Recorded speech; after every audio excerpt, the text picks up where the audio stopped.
देखो, अमेरिका कभी भी किसी भी वॉर या कभी भी किसी भी क्राइसिस के अंदर में अगर कभी भी बिज़ी होता है, तो एक कंट्री जो है जो उसका हमेशा से फ़ायदा उठाती है, जो अपनी पोजीशन को स्ट्रांगली तरीके से पुश करने में पूरे की पूरी अपनी ताकत लगा देती है। और ये चीज़ अगर आप देखोगे अभी के टाइम पे इस मिडल ईस्ट से क्राइसिस की या वॉर के टाइम पे क्या है कि कोई भी इस चीज़ को फोकस नहीं हो रहा है, क्योंकि सारा जो फोकस है वो मिडल ईस्ट के ऊपर है, पूरी दुनिया का फोकस मिडल ईस्ट पे है। बट एक कंट्री जो है साइलेंटली मूव खेल रही है, जिसके अंदर में उसने एक नया गेम प्लान अपना स्टार्ट किया है। वो कंट्री और कोई नहीं है बल्कि चाइना है। अगर आप चाइना की मूवमेंट को और चाइना का जो स्ट्रेटेजिक मूवमेंट को अगर आप डीपली अगर आप एनालाइज करोगे, तो आप ये नोटिस करोगे कि जब जब अमेरिका सुपर पावर, जो अमेरिका सुपर पावर कभी भी किसी भी क्राइसिस में किसी वॉर के अंदर में अपने आप को पूरी तरीके से बिजी कर देता है, तब तब उसने स्ट्रेटेजिक गेम प्लान अपना स्टार्ट किया, और ये बिल्कुल साइलेंटली होता ताकि किसी को पता भी ना लगे। अगर आप हिस्ट्री उठा के देखोगे तो 2001 और 2003 के अंदर में भी ये पैटर्न सेम जो था वो रिवाइज हुआ था। 2001 के अंदर में अमेरिका ने यू अफ़गानिस्तान के अंदर में इन्वेजन किया था, और 2003 के अंदर में जो इराक वॉर हुआ था, उसके अंदर में अमेरिका ने उस वॉर के अंदर में ट्रिलियंस ऑफ डॉलर्स जो थे बेसिकली वो खर्च कर दिए थे अपने आप को वहाँ पे बिज़ी करने के लिए। अब एक जाहिर सी बात यह है कि अगर कोई भी सुपर पावर अगर मान के चलो एक ही जगह पे या एक ही रीजन पे अपना पूरी की पूरी एनर्जी, पूरी की पूरा अपना जो फोकस है वहाँ पे लगा देती है, तो उससे होता क्या है, उससे ये होता है कि जो बाकी की जो रीजन्स होते हैं, बाकी की जो कंट्रीज़ होती हैं, वो कहीं ना कहीं इग्नोर हो जाती है। अब वहाँ पे जो है वैक्यूम क्रिएट होता है, क्योंकि बाकी कंट्री जब इग्नोर्ड हो जाती हैं तो उसके अंदर में जो उनकी जो चीज़ें होती हैं, जो उनकी रिक्वायरमेंट्स होती हैं एक स्पेसिफिक सुपर पावर के साथ में, वो फुलफ़िल नहीं हो पाती हैं। तो उस केस में क्या होता है कि उस केस में जो होता है, एक वैक्यूम क्रिएट हो जाता है, और वो वैक्यूम को फुलफ़िल करने के लिए हमेशा चाइना ने अपना स्ट्रेटेजिक गेम प्लान जो है वो स्टार्ट किया है। जिससे क्या है कि अगर आप नोटिस भी करोगे कि जब ये 2001 और 2003 के अंदर में जब यूएस से जब इन दो वॉर्स के अंदर बिजी था, तो चाइना ने अपने आप को मैन्युफैक्चरिंग हब ऑफ वर्ल्ड बोल दिया था। मतलब उसको अपने आप को बना लिया था manufacturing hub of the world का। मतलब यह है कि वर्ल्ड का फैक्ट्री, जिसके अंदर में चाइना ने अफ्रीका के कुछ कंट्रीज़ के अंदर में, वे एशिया के अंदर में कुछ कंट्रीज़ के अंदर में, और जो मिडिल ईस्ट की जो कंट्रीज़ थी, और इवन लैटिन अमेरिका को आज के डेट में हम लोग साउथ अमेरिका बोलते हैं।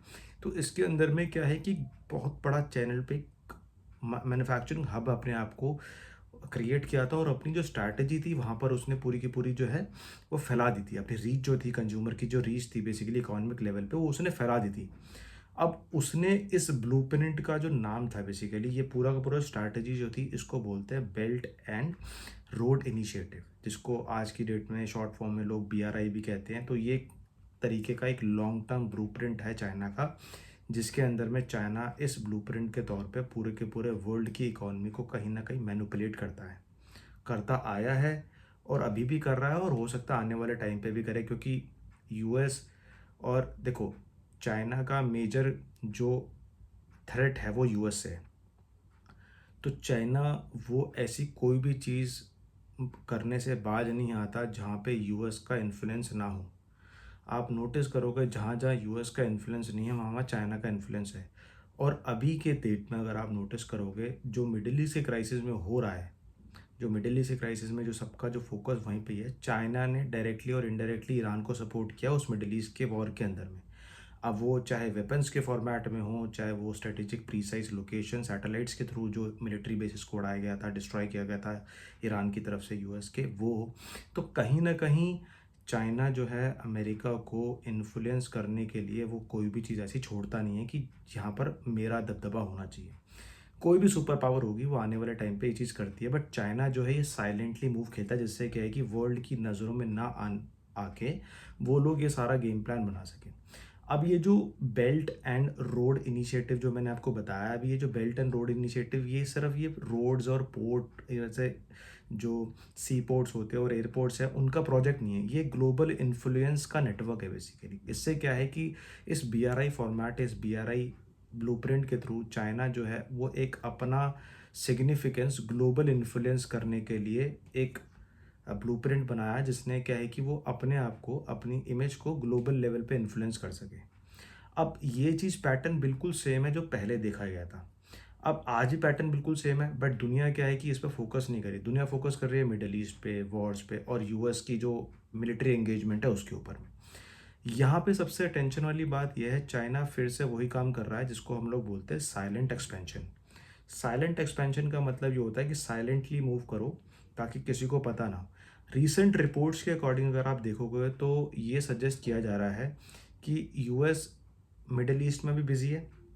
चाइना ने एशिया के अंदर में अपना इन्फ्लुएंस जो है वो अग्रेसिवली पुश कर दिया है। एग्रेसिवली पुश का मतलब ये हो गया कि अगर आप देखोगे कि भारत के पर्सपेक्टिव से अगर आप देखोगे तो पिक्चर और भी इंटरेस्टिंग है, क्योंकि चाइना डायरेक्टली वॉर नहीं लड़ रहा है।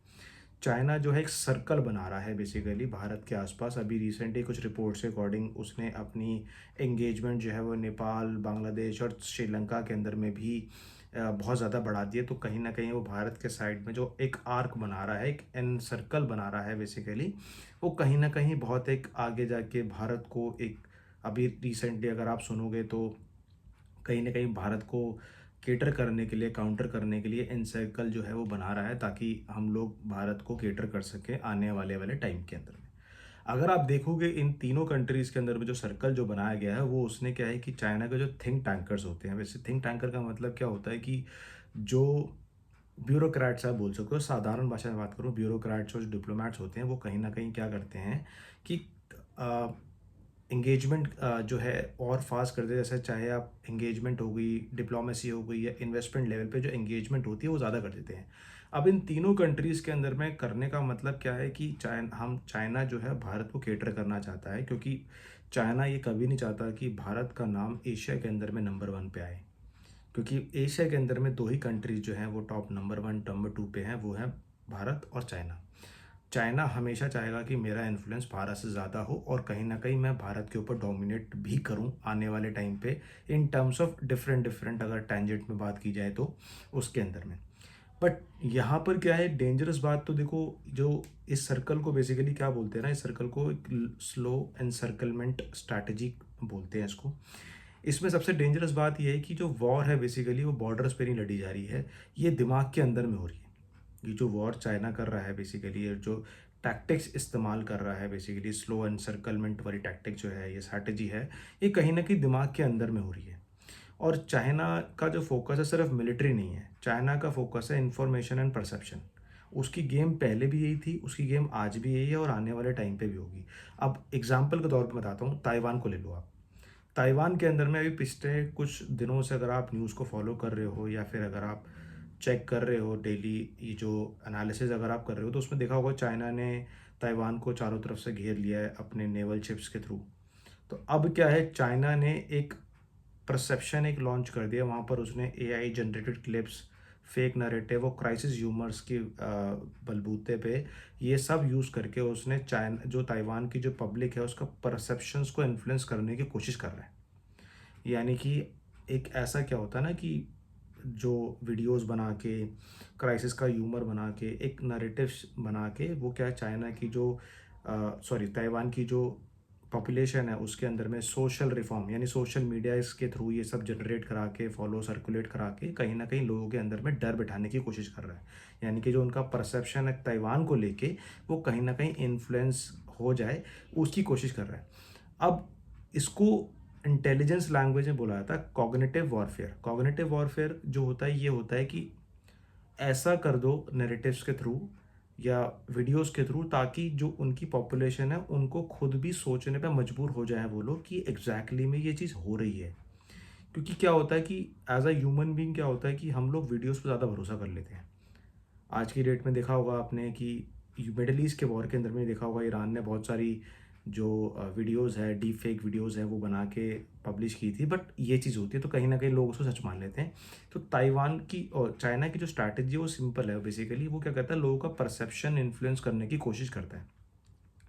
अब चाइना का बिल्कुल एक सिंपल स्ट्रैटेजी है, वो क्या है कि कोई भी बंदूक या कोई भी बम गिरा के या गोली चला के मेरे को वॉर नहीं जीतना। मैं सोसाइटी के अंदर में फियर क्रिएट कर दूंगा जिससे क्या है लोगों के बीच में कन्फ्यूजन होगी और जो डिवीजन होगी वो क्रिएट होगी। दो तबके के लोग जो हैं डिवाइड हो जाएंगे।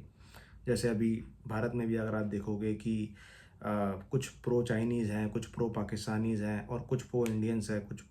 तो ये कहीं न कहीं कोई भी नैरेटिव आता है तो उस नैरेटिव को आगे बढ़ाने के लिए हमारी जो मीडिया है बेसिकली वो बहुत बड़ा रोल प्ले करती है, क्योंकि उसके अंदर में कुछ ऐसे एलिमेंट बैठे होते हैं जो उस नैरेटिव को सपोर्ट करते हैं और उसको आगे पुश करते हैं, ताकि वो नैरेटिव पूरे वर्ल्ड ज़्यादा से ज़्यादा लोगों तक पहुँचे, जिससे क्या है, लोगों का जो सोचने का तरीका है या परसेप्शन है उनका, वो कहीं न कहीं इन्फ्लुएंस हो जाए उस न्यूज़ को देख के। अब भारत का जो बेसिकली क्या स्ट्रैटेजी है, क्योंकि इससे ये जो एक्सपर्ट्स के मुताबिक अगर देखा जाए तो ताइवान के बाद जो चाइना का लॉजिकल टारगेट हो सकता है वो है भारत। इसमें क्या करेगा भारत में, चाइना क्या करेगा, बॉर्डर्स पे जो टेंशन है उसका नैरेटिव को शिफ्ट करेगा। अरुणाचल प्रदेश के कुछ ना कुछ गांव हैं उनके नाम को रीनेम करेगा, जैसे ये ऑलरेडी करते आए हैं पहले भी।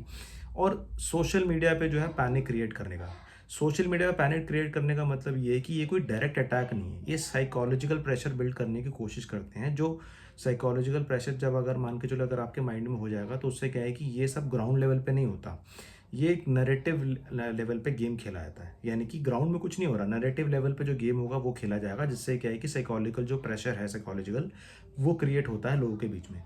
अब नैरेटिव ये पुश होगा कि जो अलाइंसेस है वो वीक हो गए हैं।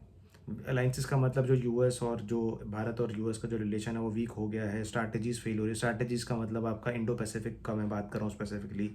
और पार्टनर्स रिलायबल नहीं है, जैसे कि अगर आपने देखा होगा यूएसए ने अभी अपने मिडिल ईस्ट के एलाइज के साथ में क्या किया है, वो उनकी सिक्योरिटी नहीं कर पाया। तो कहीं ना कहीं ये नैरेटिव इस तरीके से हुआ कि यूएस जो है आपका जो पार्टनर है बेसिकली वो रिलाय नहीं है इंडो पैसिफिक ट्रीटी के अंदर में, वो रिलायबल नहीं है। तो कहीं ना कहीं ये स्टेटमेंट्स और ये नैरेटिव जो है ये कहीं ना कहीं सर्कुलेट होंगे, ताकि जो लोग हैं भारत के लोग हैं वो कंफ्यूज हो जाएं।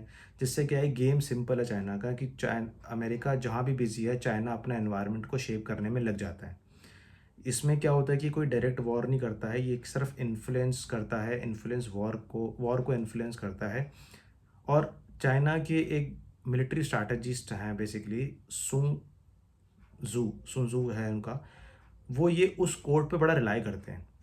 ये एक मिलिट्री स्ट्रैटेजिस्ट थे और फिलोसोफर्स थे, और ये 5th सेंचुरी बीसी के अंदर में ये वॉर, इन्होंने कई सारी वॉर जीती थी चाइना के लिए। इनकी एक बहुत अच्छी किताब है, अगर आप पढ़ोगे तो आर्ट ऑफ वॉर करके एक बुक है इनकी। उसके अंदर में उस जो बुक के अंदर में एक बहुत बड़ा कोट है उसके अंदर में, उनका ये है कि बेस्ट विक्ट्री वो नहीं वो होती है जो बिना लड़े जीती जाती है। मतलब बेस्ट विक्ट्री वो होती है जो बिना लड़े जीती जाती है, कहीं ना कहीं इसकी बुक के अंदर में कोट है। और चाइना जो है इसी कोट के आधार पे अपनी जो स्ट्रैटेजीज है, अपनी जो परसेप्शंस है उसको रिक्रिएट करता है, जिससे क्या है कि उसको कहीं ना कहीं बहुत ज़्यादा लेवल पे सक्सेस भी मिलती है, जो आगे आने वाले टाइम पे देखेंगे। अब ऑनेस्टली अगर आप मुझसे पूछोगे कि चाइना का करंट अप्रोच उसी डिसीजन में लगता है, तो यस, उसका जो अप्रोच है वो उसी डिसीजन में। आने वाले टाइम पे आप लोग खुद नोटिस करोगे कि सडनली बॉर्डर से रिलेटेड जो न्यूज़ है वो कहीं ना कहीं ज़्यादा बढ़ रही हैं।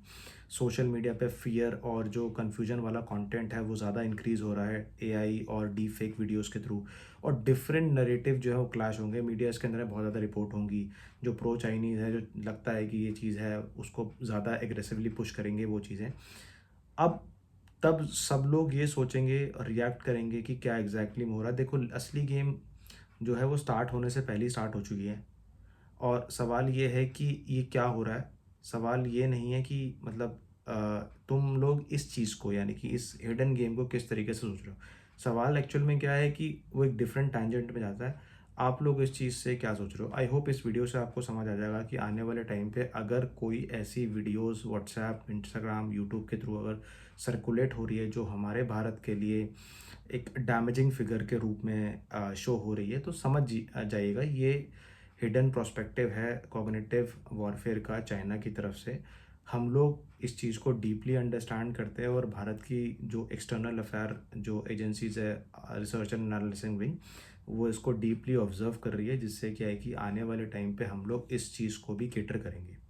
आई होप इस वीडियो से आपको ये चीज़, सारी चीज़ समझ आ गई होगी कि चाइना किस तरीके से चीज़ों को मैनिपुलेट करता है और नरेशन को क्लैश करने की कोशिश कराता है दो कंट्रीज़ के बीच में। आज के लिए इतना ही। जैसे जैसे चीज़ें अनफोल्ड होंगी हम लोग इस वीडियो के अंदर में और लेवल पे डिस्कस करेंगे। धन्यवाद।